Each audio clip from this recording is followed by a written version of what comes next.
네,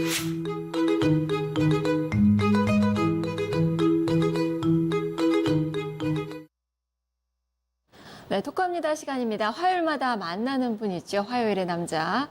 오늘도 조성모 서민금융연구원장 모셨습니다. 원장님 안녕하세요. 안녕하세요. 네, 지난주에 상당히 바쁘셨더라고요, 보니까. 네, 좀 바빴습니다. 서민금융연구원에서 포럼을 주최하셨던데.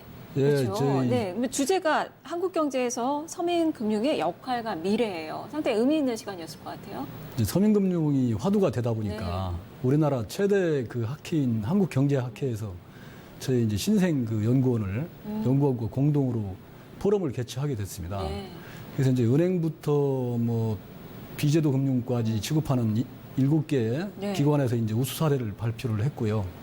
거기에는 뭐 이제 더불어 사는 사람들이라고 사단법인이 있는데 무이자 무담보 대출을 이렇게 100만 원까지 해주는 업체가 소개도 됐고, 그리고 신용평가 문제도 이제 대안평가를 제시하는 그 시간도 좀 가졌습니다. 네. 특히 그 시간에 정말 그 우리 신생 그 서민금융연구원에 그 정무위원장께서 우리 정의원으로 가입을 해주셔가지고 아주 뜻깊은 자리가 됐습니다. 들었으면 정말 좋았겠다라는 생각이 드는데 저 끝나고 좀 자료 좀 주세요. 네, 알겠습니다. 네, 또 도움이 좀 많이 될 것 같습니다. 그렇다면 거기서는 이제 미래에 대해서 이야기를 했는데 우린 또 현실에 대해서 얘기를 해봐야 되잖아요. 그렇습니다. 요즘 깡통 전세, 역전세 뭐 이야기 정말 많이 합니다. 이것이 바로 서민들을 어렵게 하는 거잖아요. 어떻게 보세요? 그렇습니다. 깡통 전세, 역전세 문제는 이제 가계부채와도 맞물리는 그런 문제가 되고요.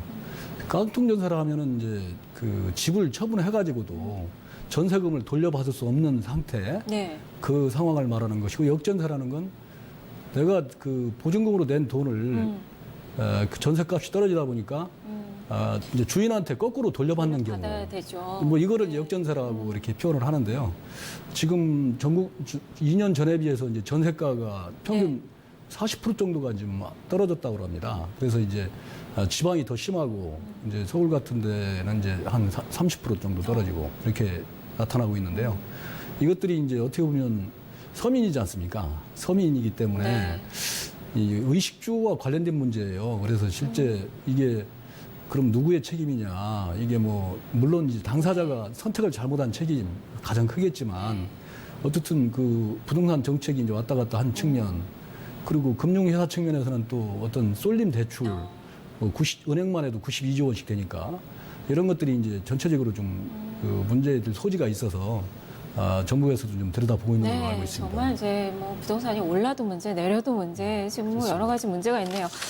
지금 서민들이 이로 인해서 정말 세입자들이 특히나 좀 많이 지금 어려워하는 그 상황일 것 같은데, 정부도 지금 실태 파악에 나선다고 하잖아요. 그럼 이제 대책 마련을 해야 될 텐데 어떤 대책들이 좀 필요한 거예요?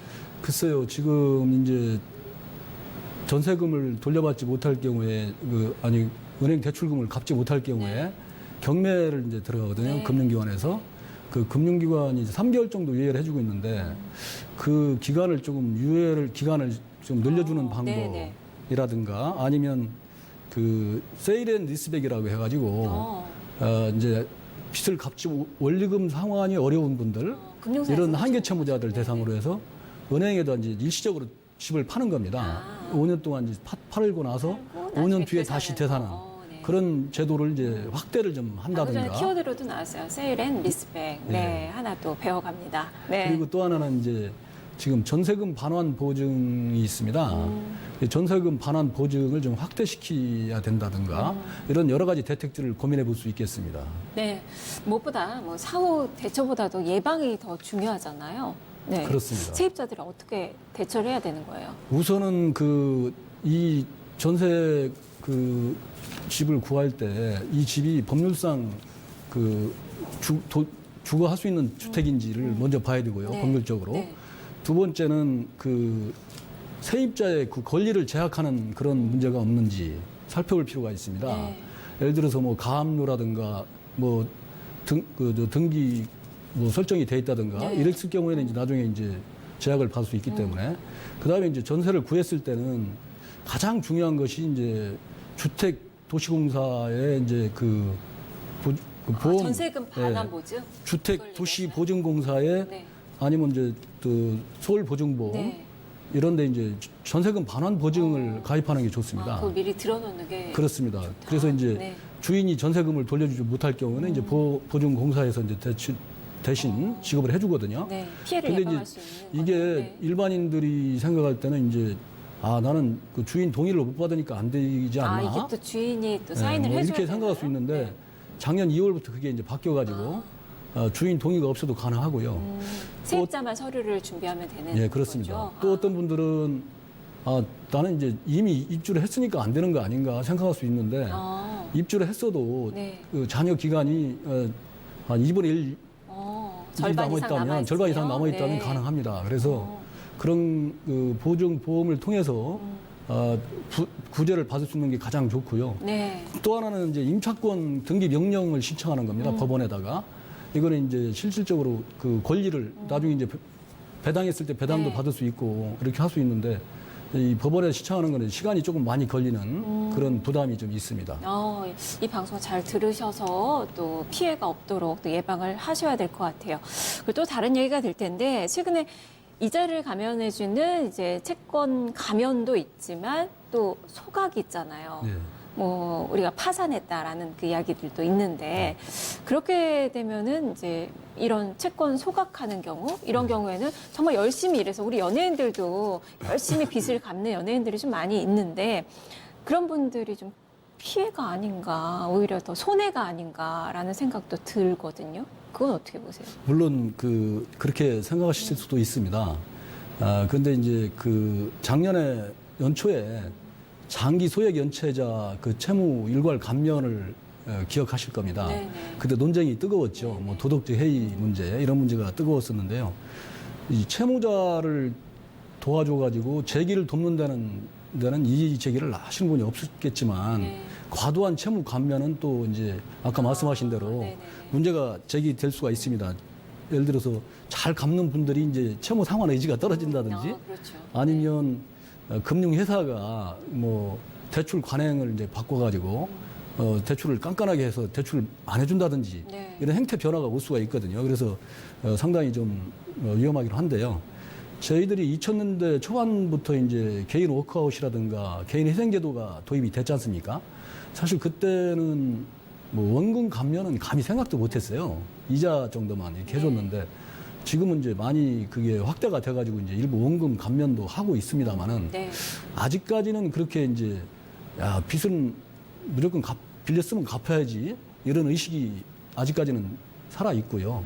그렇게 오래 할 정도는 아니라고 생각을 합니다. 네. 그래서 오히려 어떤 경우냐면 이 빚을 꼭 갚아야 된다 내가 그런 강박관념 뭐 이런 것이 너무 커가지고 정부의 좋은 제도를 활용을 못한다든가 아니면 다른 대출로 갈아타질 못해가지고 오히려 더 재기를 어렵게 만드는 경우가 있습니다. 그래서 저도 뭐 금융감독원에서 은행의 건전성 감독을 이제 주로 했던 사람으로서 나와서 이렇게 연구원을 하면서 어려운 분들 얘기를 들어보니까 정말 그 채무자를 도와서 같이 사는 나라를 만들어야 몰라서 된다. 못하신 분들도 많으실 것 같아서 정말 많습니다. 좀 이런 시간도 많이 필요할 것 같고 상담도 좀 많이 받아보시는 게 또 좋을 것 같아요. 네, 무엇보다 뭐 저소득자, 뭐 저신용자들의 그 문제는 금융만으로 근본적으로 해결이 안 되겠다라는 생각이 좀 드는데 그렇다면 원장님께서 생각하시는 뭐 좀 보관이 좀 있으실까요?